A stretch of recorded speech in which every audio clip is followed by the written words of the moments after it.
Students, आज हम लोग अध्याय 1 के विद्युत क्षेत्र और आवेश के चैप्टर को आगे बढ़ाएंगे। तो हमारी पहली जो अभी तक हम लोगों ने आवेश के बारे में पढ़े थे और अब हम लोग पढ़ेंगे अगली हेडिंग वस्तु का आवेशन। वस्तु का आवेशन होता क्या है? कह रहा है जब किसी वस्तु के परमाणुओं में इलेक्ट्रॉनों की संख्या प्रोटॉनों की संख्या से भिन्न हो जाती है तो वह वस्तु क्या हो जाती है? आवेशित हो जाती है। और इलेक्ट्रॉनों की जो कमी हो जाने पर वो वस्तु धनावेशित और इलेक्ट्रॉनों की अधिकता होने पर वो वस्तु ऋणावेशित हो जाती है। तो कहने का मतलब ये है कि अगर कोई भी एक वस्तु हम लेंगे, मान लिया जाए कि एक वस्तु है और कोई भी वस्तु अगर है तो वस्तु हमारी कौन कौन सी चीजों से बनेगी? पहली बात तो अणु से बनेगी और परमाणु से बनेगी। अब कोई भी मान लिया जाए कि परमाणु क्या है, हम लोगों ने पहले भी चर्चा कर चुकी हैं कि परमाणु वह सूक्ष्मतम कण है, सबसे छोटा से छोटा कण होता है जो कि इलेक्ट्रॉन प्रोटॉन और न्यूट्रॉन से मिलकर बना है। इलेक्ट्रॉन और प्रोटॉन में दोनों में चार्ज जो है समान होते हैं, लेकिन दोनों का मान प्लस और माइनस होता है। इलेक्ट्रॉन में क्या होता है? इलेक्ट्रॉन का मान होता है माइनस का 1.6 इंटू 10⁻⁻19 कूलम और प्रोटॉन का कितना होता है? प्लस का 1.6 इंटू 10⁻⁻19 कूलम इसका भी होता है। तो यहाँ पर कहा जा रहा है कि कोई अगर वस्तु है और उसके परमाणु, मान लीजिए कि ये वस्तु है और इसके परमाणु यानी कोई भी छोटे छोटे कणों से मिलकर ये वस्तु बनी होगी। परमाणु होंगे तो छोटे छोटे कणों से मिलकर बने होंगे और इन परमाणुओं के अंदर इलेक्ट्रॉन प्रोटॉन और न्यूट्रॉन होंगे।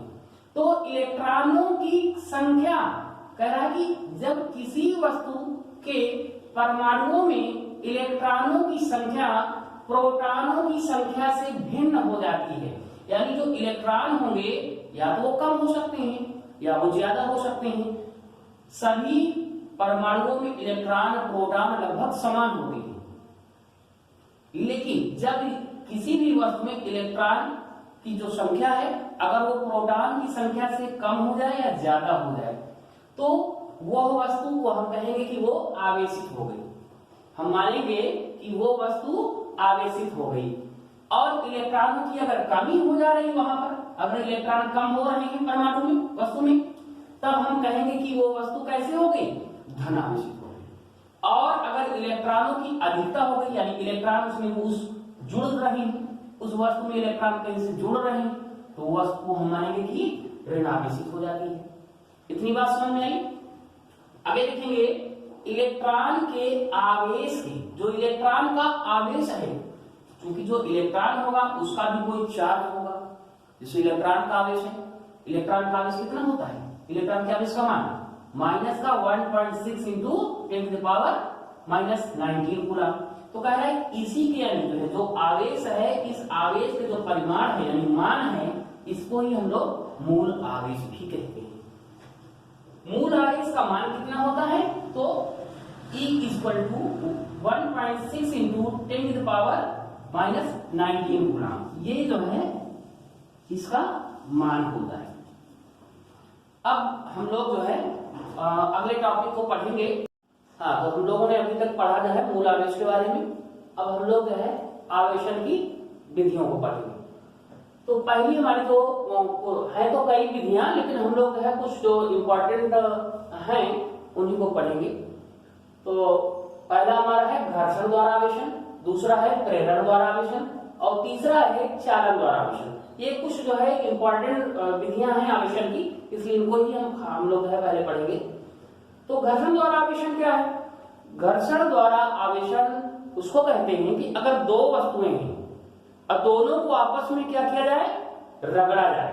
तो इस प्रकार जो है रगड़ने के द्वारा जो है उनमें आवेशन मतलब कि आवेशित होने की प्रक्रिया शुरू हो जाती है और उस प्रक्रिया को ही हम लोग घर्षण विद्युत या घर्षण द्वारा आवेशन कहते हैं। कैसे एग्जाम्पल में अगर बात करें, मान लीजिए कि दो चालक वस्तुएं हैं। चालक का मतलब ऐसी वस्तुएं जिनमें इलेक्ट्रॉन का फ्लो हो सके और उनको दोनों को आपस में रगड़ा जाए तो रगड़ने पर क्या होगा कि एक और जो है जो आवेशित वस्तु है वो दूसरी, अगर हमारी अनावेशित वस्तु है तो रगड़ने पर अनावेशित वस्तु भी आवेशित हो जाती है। इस प्रकार जो है हम लोग कहेंगे कि ये घर्षण द्वारा आवेशन के द्वारा ये आवेशित हो गई है। ठीक है, अब अगला जो है हम लोग पढ़ेंगे प्रेरण द्वारा आवेशन। ठीक है, प्रेरण द्वारा आवेशन। हाँ, तो अगली जो है हमारा जो है विधि है प्रेरण द्वारा आवेशन। कह वह प्रक्रिया जिसके अंतर्गत एक आवेशित द्वारा अनावेशित वस्तु पर स्पर्श किए बिना विपरीत प्रकृति का आवेश उत्पन्न कर दिया जाए, प्रेरण द्वारा आवेशन कहलाती है।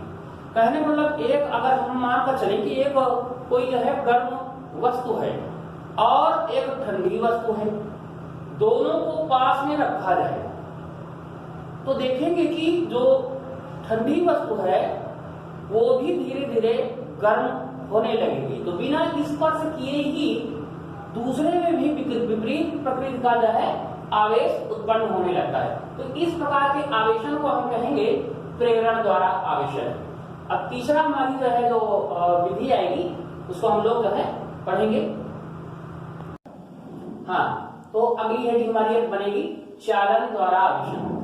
चालन द्वारा आवेशन में क्या होता है कि कहला जब किसी आवेशित चालक को किसी अनावेशित चालक के संपर्क में लाया जाता है तब दोनों चालकों पर समान प्रकृति का आवेश फैल जाता है। इस प्रक्रिया को चालन द्वारा आवेशन या संपर्क द्वारा आवेशन कहते हैं। कहने को लिए एक एग्जाम्पल में अगर लिया जाए, सपोज दैट दो वस्तुओं का यहाँ पर हम एक घरेलू एग्जाम्पल लेते हैं, जैसे कि एक गर्म रोटी है और एक ठंडी रोटी है। गर्म रोटी को ठंडी रोटी के पास मतलब जो है साथ में रख दिया जाए तो साथ में रखने पर देखेंगे कि कुछ देर बाद हमको ये नहीं पता चल पाएगा कौन हमारी अभी की बनी हुई रोटी है, कौन जो है पहले से बनी हुई है। दोनों पर जो है दोनों ही बराबर गर्म हो जाएंगी, तो इससे हम लोग अंदाजा नहीं लगा पाएंगे कि जो है कौन ठंडी है कौन गर्म है। तो इस प्रकार की प्रक्रिया है और इस प्रक्रिया के द्वारा आवेशन होता है, तो उसको हम लोग क्या कहेंगे चालन द्वारा आवेशन कहेंगे। तो अब तक के लिए ये हमारा जो है टॉपिक क्लियर हुआ।